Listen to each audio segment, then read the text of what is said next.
What's going on, Gr8 League?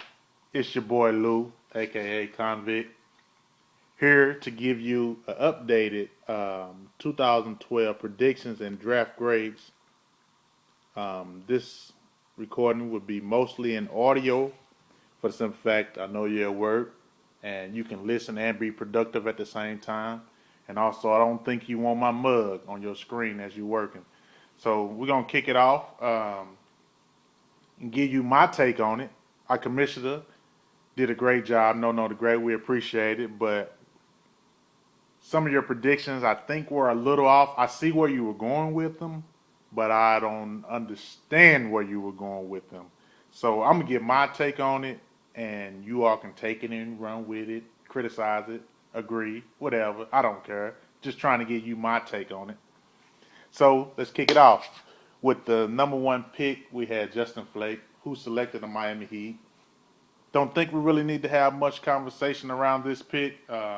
It's the obvious pick when you had the option to take LeBron, D Wade, even Bosch.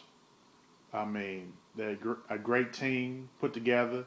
Also, Flake has history with D Wade, so there's some type of chemistry there. So I think this was a great sound pick for him. Like I said, not much conversation needed around this pick.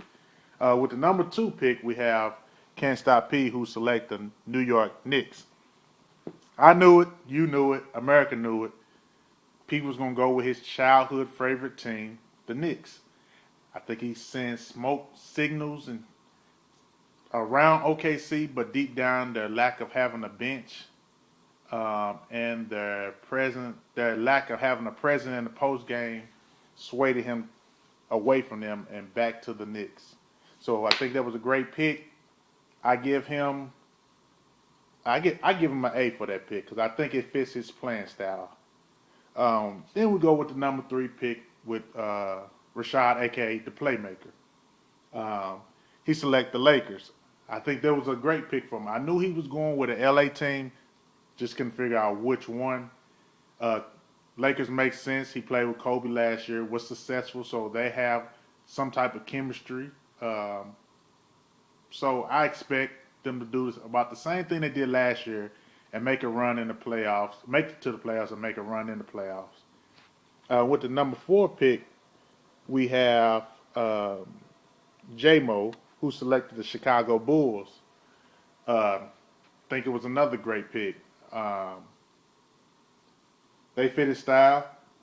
I think after he got over the fact that he wasn't going to be able to play with, and as he said in his voice, Bron, he gathered himself and made a sound decision and picked the Chicago Bulls, which I kind of think fits and is tailored to his style, and they have a great uh, defensive presence amongst their team. So I think it was a great pick.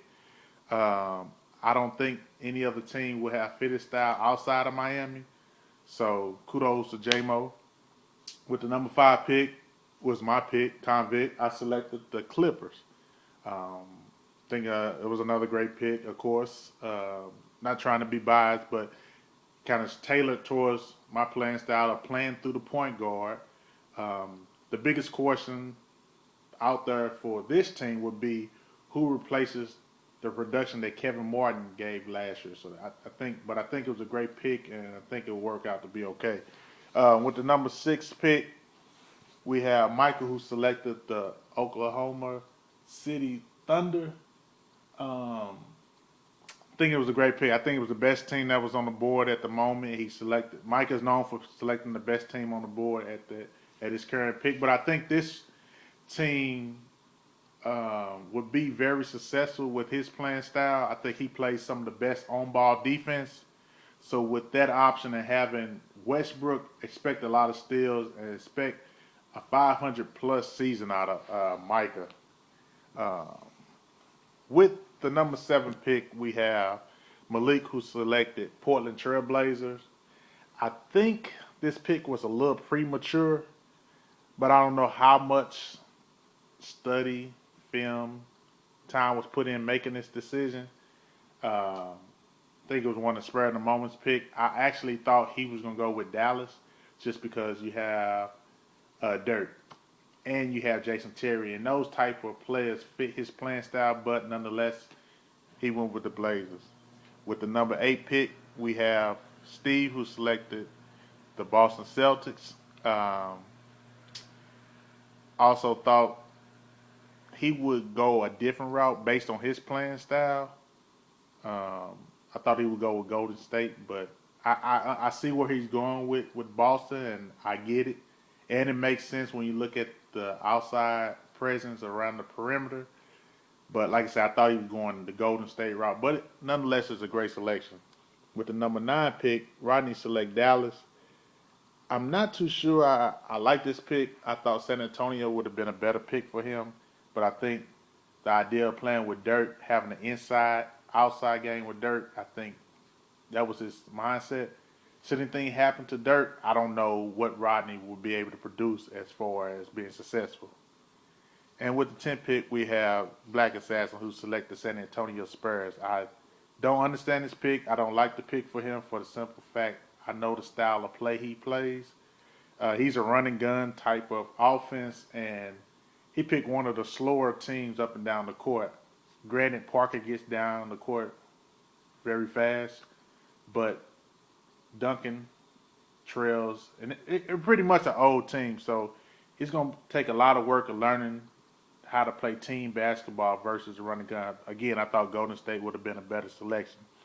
These are the picks 1 through 10. I'm going to be like Pop Sizzle and take a break and come back with picks 11 through 20 at a later time. Probably today, but at a later time.